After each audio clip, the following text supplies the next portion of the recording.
गुरु प्यारी साध संगत जी, आप सभी को प्यार भरी राधा स्वामी जी, संगत जी, बाबा जी सुनाएंगे। आज हमें एक साखी जो कि दो जुड़वा बहनों की है। यह साखी एक प्रेरणादायक साखी है। संगत जी कृपया इस साखी को पूरा सुनिएगा। बाबा जी फरमाते हैं यह साखी एक जालिम राजा की है जिसने अपनी जुड़वा राजकुमारियों को सिर्फ इसलिए जिंदा कब्र में दफन करवा दिया क्योंकि उसे राजकुमार चाहिए था, और जब उसने अपनी ही रानी को जंजीरों में कैद कर दिया तो फिर उसके साथ ऐसा अंजाम हुआ कि देखकर पूरा राज्य तौबा तौबा करने लगा। यह अंजाम सुनकर यकीनन आपकी रूह भी कांप उठेगी। आसमान पर बादल छाए हुए थे। उस वक्त मूसलाधार बारिश हो रही थी। हर तरफ आंधी चल रही थी। संगत जी, जैसे बारिश हर चीज को बहा ले जाए, ऐसे में एक रानी जिसकी गोद में दो राजकुमारियां थीं, उन्हें लिए तेज भाग रही थी। नंगे पांव चलती जा रही थी। महल से दूर जंगल के रास्ते पर सुनसान इलाका था। मतलब हर तरफ उस वक्त वीरानी छाई हुई थी, क्योंकि तेज बारिश की वजह से लोग अपने घरों में थे। वह तेज तेज चलती जा रही थी और दोनों हाथों में छोटी छोटी उसकी राजकुमारियां थीं, जिन्हें पैदा हुए अभी कुछ ही दिन हुए थे। आंखों से आंसुओं का सैलाब बह रहा था और वह चलती ही जा रही थी जैसे अपनी जान और अपनी राजकुमारियों की जान को किसी बड़े खतरे से बचा रही हो। बारिश के कतरों के साथ उसके आंसू भी मिल गए थे। जमीन की कीचड़ में पांव ढंसते, मगर वह रुकती नहीं थी। कभी पीछे मुड़कर देखती और फिर और तेज चलने लगती। उसके चेहरे पर खौफ की लकीरें साफ झलक रही थीं। वह चलते चलते ना जाने कहां आ पहुंची थी। कदम बेसिमत भागते जा रहे थे और दिल के अंदर खौफ की धड़कनें तेज से तेजतर होती जा रही थीं। आगे एक घना जंगल सा शुरू हो रहा था और सामने ही उसकी नजर एक टूटी फूटी कुटिया पर पड़ी। दिल ने कहा, शायद यही मेरी पनाहगाह है। वह कांपते कदमों के साथ आगे बढ़ी। बारिश की बूंदें उसके बदन को काट रही थीं। उसने दरवाजे पर हल्की सी दस्तक दी तो देखा कि दरवाजा आधा खुला है। डरते डरते अंदर दाखिल हुई तो कुटिया की हालत देखकर आंखें नम हो गईं। छत से बारिश का पानी टपक रहा था। दीवारें बोसीदा थीं और माहौल में एक सन्नाटा छाया हुआ था, जैसे बरसों से यहां कोई न बसा हो। वह थकी हारी एक कोने में बैठ गई। हिम्मत करके कुछ लकड़ियां जो पड़ी थीं इकट्ठी की और भीगी हुई कपकपाती उंगलियों से आग जलाने की कोशिश करने लगी। बिलखिर एक नन्ही सी चिंगारी भड़की और आग की लौ रोशन हुई। वह दोनों नन्ही राजकुमारियों को सीने से लिपटाकर इस आग के पास बैठ गई। राजकुमारियों के नन्हे हाथ उसके चेहरे को छू रहे थे और रानी मां की आंखों से आंसू मोतियों की तरह गिरते जा रहे थे। बारिश की ठंड और जिंदगी के दुख मिलकर उसके वजूद को लड़ रहे थे। वह अपने दिल में बार बार ईश्वर को पुकार रही थी, हे भगवान, मेरी मदद करो, मेरी राजकुमारियों की हिफाजत करो। संगत जी अभी वह दुआओं में ही मग्न थी कि अचानक दरवाजा चरचराता हुआ खुला। उसने खौफ से राजकुमारियों को अपने सीने से और भी जोर से लिपटा लिया। दरवाजे में एक झुकी हुई पुरानी लाठी थामे एक बूढ़ी औरत दाखिल हुई। उसके चेहरे पर झुर्रियां थीं, मगर आंखों में सुकून और मां जैसी मिठास थी। बूढ़ी औरत ने उसे देखा और नरम लहजे में कहा, बेटी घबराओ नहीं, यह मेरा ही घर है। रानी अमृता ने कांपते हुए लहजे में जवाब दिया, मां, मुझे कुछ दिन पनाह दे दो। बाहर तूफान है और मैं अपनी राजकुमारियों को लेकर कहीं जा नहीं सकती। बूढ़ी औरत उसके करीब आकर बैठ गई, उसके कंधे पर हाथ रखा और आहिस्ता से बोली, बेटी, यह दर और दीवार गरीब सही मगर महफूज है। तुम कुछ दिन यहां सुकून से रह सकती हो, लेकिन एक बात बताओ, तुम कौन हो और इतनी बारिश, इतना तूफान छोड़कर तुम अपनी नवजात राजकुमारियों को लेकर क्यों निकल आई हो? यह सब सुनकर अमृता की आंखों में आंसू उमड़ आए। उसकी आवाज कांपने लगी और वह नम लहजे में बोली, मां, मेरी कहानी बहुत ही दर्दनाक है, लेकिन दिल का बोझ हल्का करने के लिए आपको सब कुछ बताती हूं। वह लम्हा भर के लिए रुकी, जैसे महल की दीवारें टूटकर उसके सामने गिर रही हो। फिर आहिस्ता आहिस्ता बोलना शुरू किया, मैं राजा विक्रमादित्य की पत्नी रानी अमृता हूं। एक छोटे राज्य की राजकुमारी थी, ना मां का सहारा, ना बाप का साया। मेरी शादी दूर के राज्य में राजा विक्रमादित्य से हुई। मेरा पति एक सख्त मिजाज और बेरहम राजा था। मेरी सास रानी माता भी उतनी ही संगदिल निकली। शादी को कुछ ही माह गुजरे थे कि विक्रमादित्य युद्ध में जाने की तैयारी करने लगा। उस वक्त मैं मां बनने वाली थी। मैंने दिल में सोचा कि यह खबर सुनकर वह खुश होगा, मुझे सहारा देगा।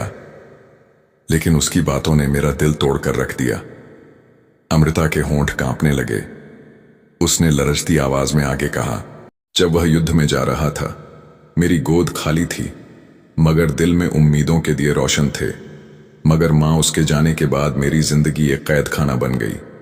सास दिन रात मुझे ताने देती रहती, कहती राजकुमार ही पैदा करना, हमें वारिस चाहिए। उनके अल्फाज मेरे दिल को काटते जाते। मैं हर रोज डरती रहती कि अगर राजकुमारियां हुई तो क्या होगा।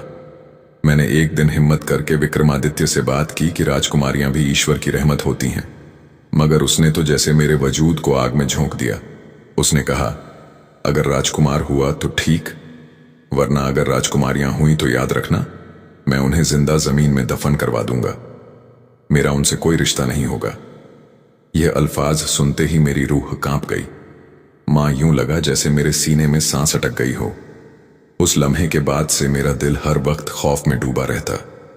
मैं रातों को जाग जाग कर रोया करती और हर पूजा में भगवान से दुआएं मांगती, हे भगवान, मुझे राजकुमार अता कर दे ताकि मेरे बच्चे दुनिया के जालिम हाथों से बच जाएं। अमृता ने लरजती हुई आवाज में अपनी कहानी आगे बढ़ाई। मां, जब वक्त आया तो भगवान ने मुझे 2 जुड़वा राजकुमारियों से नवाज दिया। नन्ही परियां देखकर मेरा दिल खुशी से भर गया संगत, मगर मेरे चेहरे की मुस्कुराहट खौफ के साए में दब गई।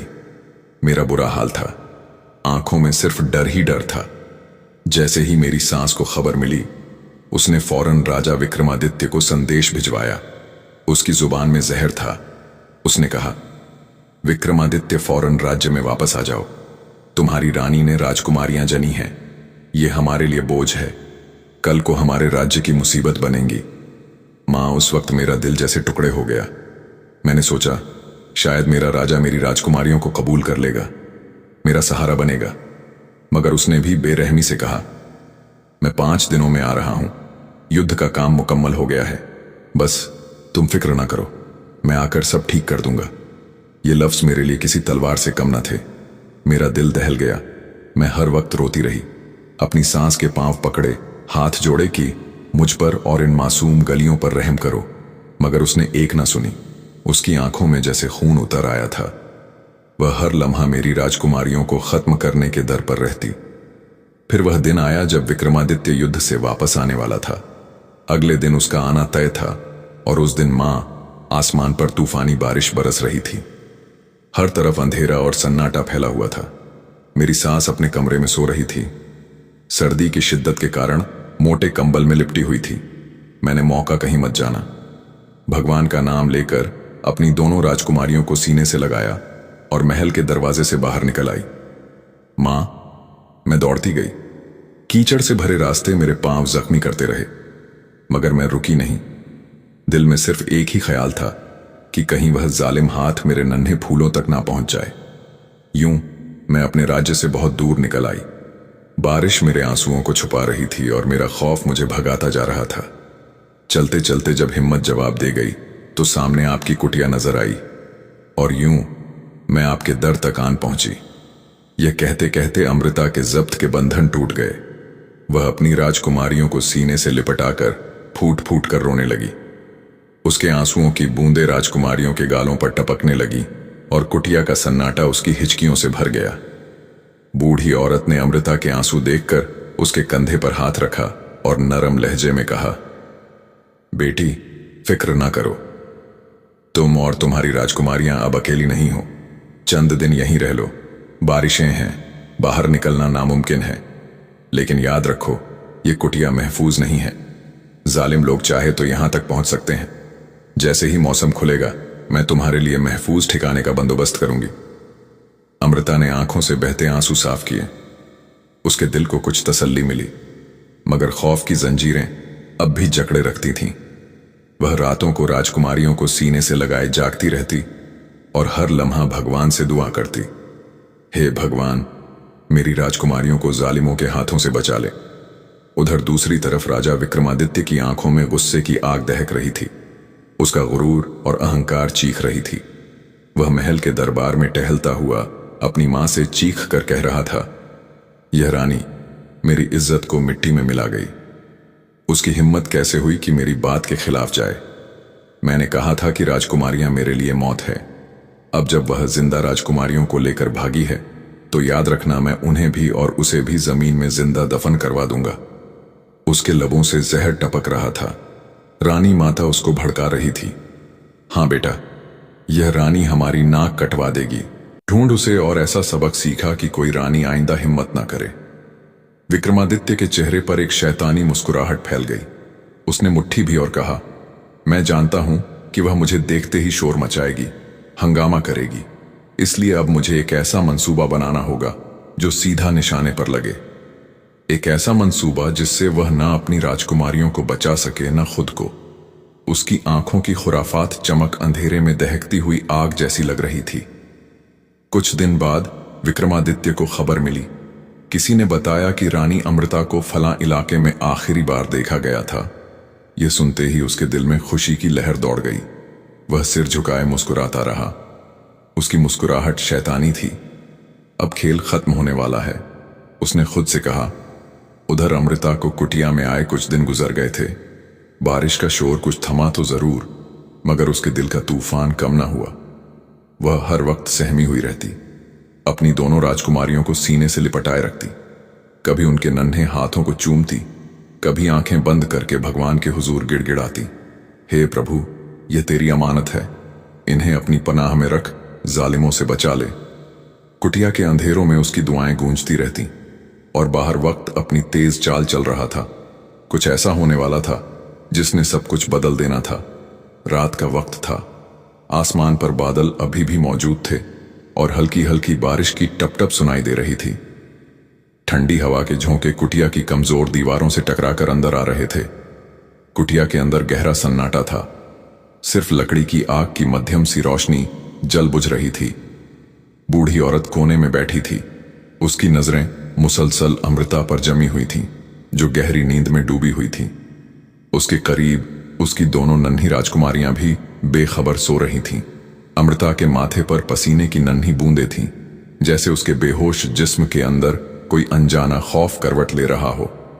अचानक रात की खामोशी को किसी के कदमों की छाप ने तोड़ डाला। बूढ़ी औरत चौंकी उसके कान खड़े हो गए। वह आहिस्ता से उठी और दरवाजा खोला। सामने राजा विक्रमादित्य खड़ा था। उसके चेहरे पर शैतानी मुस्कुराहट फैली हुई थी। उसकी आंखों में एक वहशत झलक रही थी, जैसे उसने अपनी फतेह का ऐलान कर दिया हो। बूढ़ी औरत के हाथ कांप रहे थे। उसने विक्रमादित्य की तरफ देखते हुए हिचकिचाते हुए सोने के सिक्के थाम लिए। उसके होंठ लड़खड़ाए और मध्यम आवाज में बोली, तुम रुको, मैं लेकर आती हूं।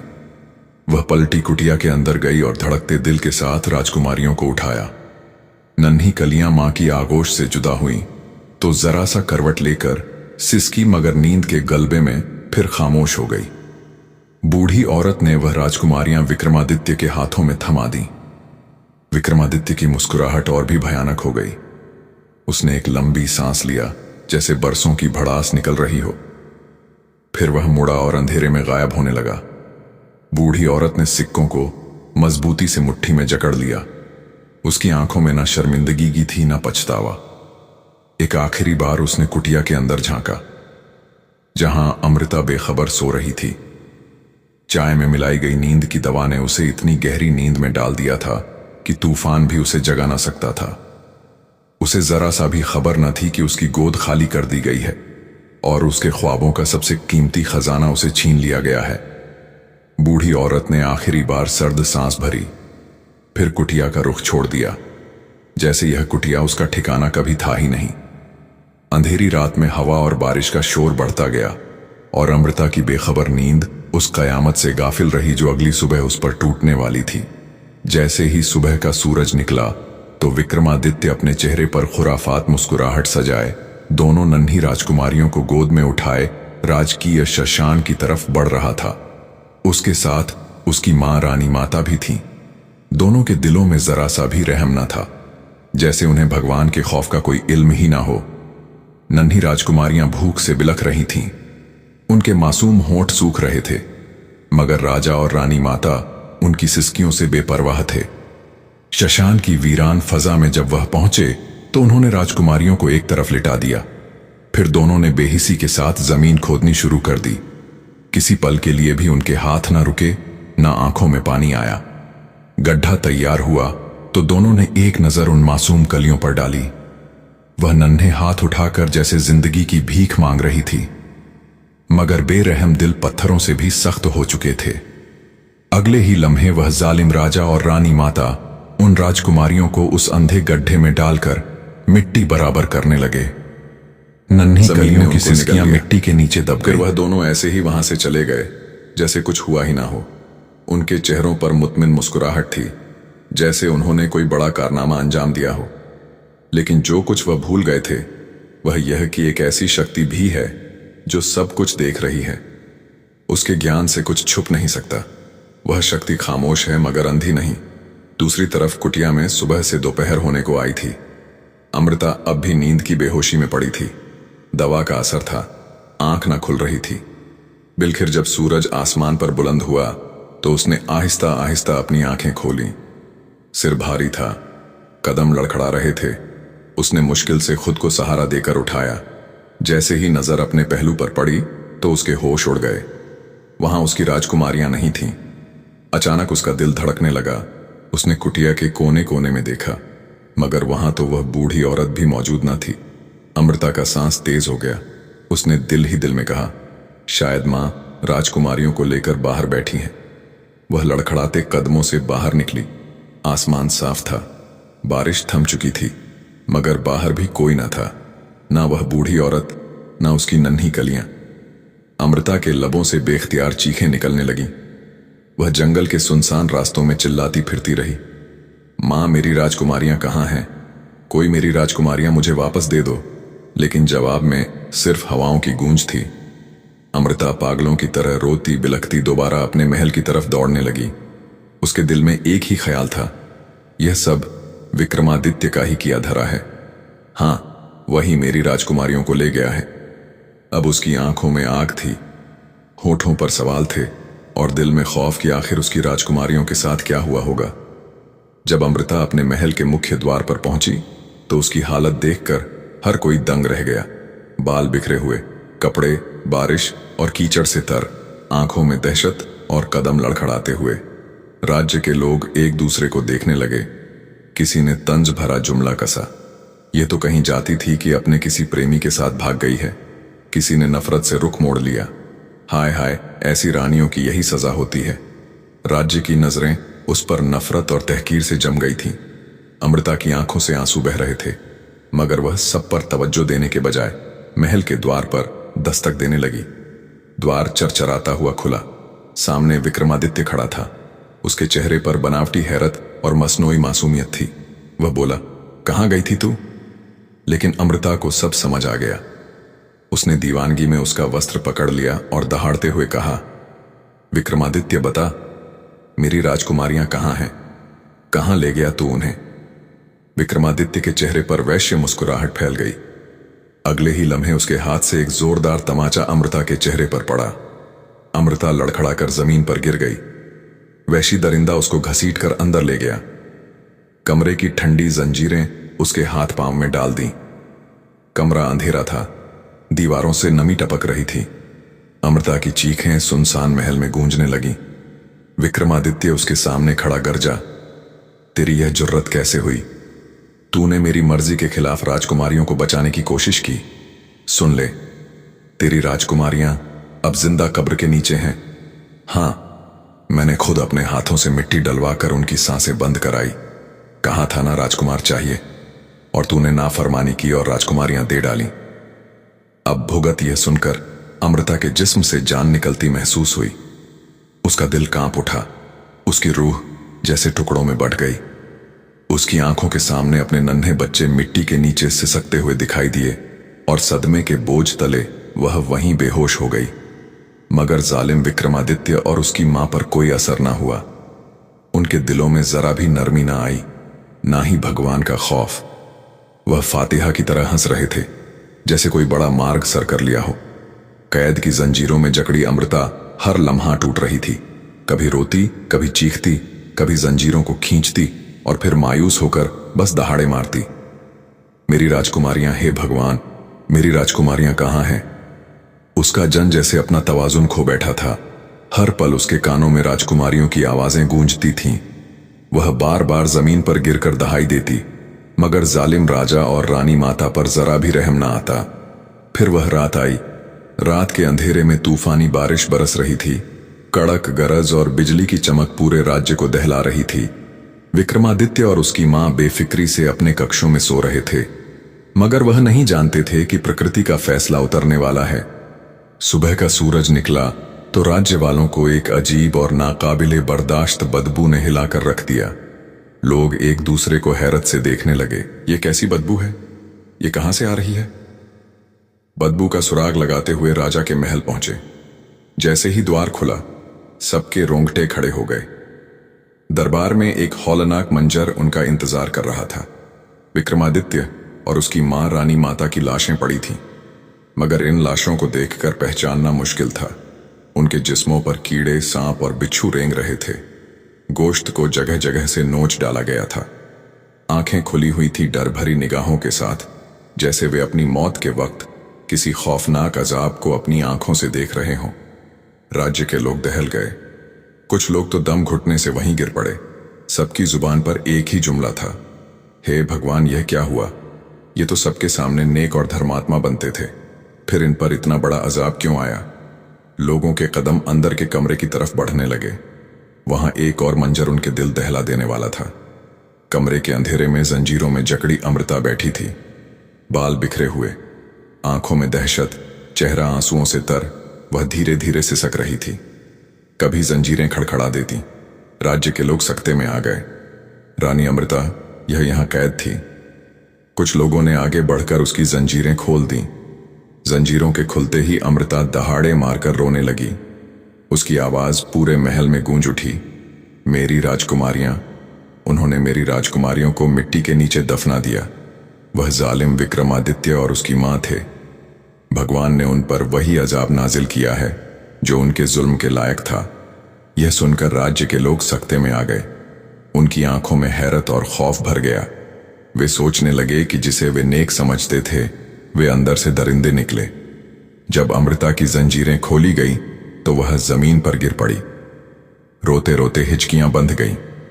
राज्य के लोग हैरानी से देखने लगे। रानी अमृता, यह सब क्या हुआ? तुम्हें क्यों जंजीरों में बांधा गया था? अमृता ने रोते रोते वह सब कुछ कह दिया जिसे सुनकर जमीन भी कांप जाए। उन्होंने मेरी मासूम राजकुमारियों को जिंदा दफन कर दिया, सिर्फ इसलिए कि वह राजकुमार चाहते थे। हे भगवान, यह किस जुर्म की सजा है? यह सुनकर भीड़ पर खौफ की लहर दौड़ गई। सबके दिल कांप उठे। अब किसी को शक बाकी ना रहा कि विक्रमादित्य और उसकी मां को इतनी इबरतनाक मौत क्यों मिली थी। लोगों की जुबान पर एक ही जुमला था, यह तो बस दुनिया का अजाब था, ना जाने परलोक में उनके साथ क्या होगा। बड़ी मुश्किल से राज्य वालों ने उन दोनों जालिमों को गड्ढा खोदकर दफन किया, मगर ना उन्हें अंतिम संस्कार दिया गया, ना कोई रीति। सबने कहा यह उस काबिल ही नहीं थे कि उन्हें मोक्ष का सुकून दिया जाए। उधर अमृता की हालत बिगड़ती चली गई। उसके लिए वह महल कैद खाना बन गया था। वह हर वक्त अपनी राजकुमारियों को याद करती रहती। वह जानती थी कि उसकी राजकुमारियां कहां दफन हैं, मगर कुछ कर नहीं सकती थी। आहिस्ता आहिस्ता उसका मानसिक संतुलन भी बिगड़ गया। अब वह राज्य की गलियों में पागलों की तरह घूमती। कभी किसी बच्चे को रोक कर कहती, बेटा, क्या तुमने मेरी राजकुमारियां देखी हैं? मुझे बताओ वह कहां है। लोग उसकी हालत देखकर रोते थे। कोई तरस खाकर उसे खाना दे देता, कोई बस नजरें झुका लेता। अमृता की जिंदगी यूं ही तड़पते सिसकते और दर बदर घूमते गुजरती रही। आखिरकार एक दिन वह भी इस दुनिया से रुखसत हो गई। लेकिन अमृता की कहानी रुखसत नहीं हुई। आज भी जब राज्य में कोई मां अपनी बेटी के लिए आंख से आंसू बहाती है तो लोग कहते हैं, अमृता को याद करो, उसकी राजकुमारियों की कुर्बानी को याद करो। मगर कहानी यहीं खत्म नहीं हुई। वह बूढ़ी औरत जिसने चंद सोने के सिक्कों के लालच में अमृता के साथ गद्दारी की थी और उसकी नन्ही राजकुमारियों को विक्रमादित्य के हवाले कर दिया था, उसका अंजाम भी कुछ कम भयावह न हुआ। कुछ अरसे बाद दूसरे गांव में अचानक यह खबर फैली कि वह औरत एक खौफनाक और दर्दनाक मौत मरी है। उसकी लाश को देखने वाला हर शख्स दहल गया। कोई समझ नहीं पा रहा था कि आखिर उसके साथ ऐसा क्यों हुआ। यूं अमृता की कहानी सिर्फ एक रानी का दुख नहीं रही, बल्कि हर दिल के लिए एक सबक बन गई कि मासूमों का खून कभी बेकार नहीं जाता। ईश्वर देर करता है, अंधेर नहीं। जिसने भी निर्दोष बच्चियों पर जुल्म किया, उसका हिसाब किताब जरूर चुकाना पड़ा। तो संगत जी, आपको यह साखी कैसी लगी? हमें कमेंट बॉक्स में जरूर बताएं, और अगर आप ऐसी ही साखियां सुनना चाहते हैं तो हमारे चैनल को लाइक और सब्सक्राइब कर दीजिएगा। राधा स्वामी।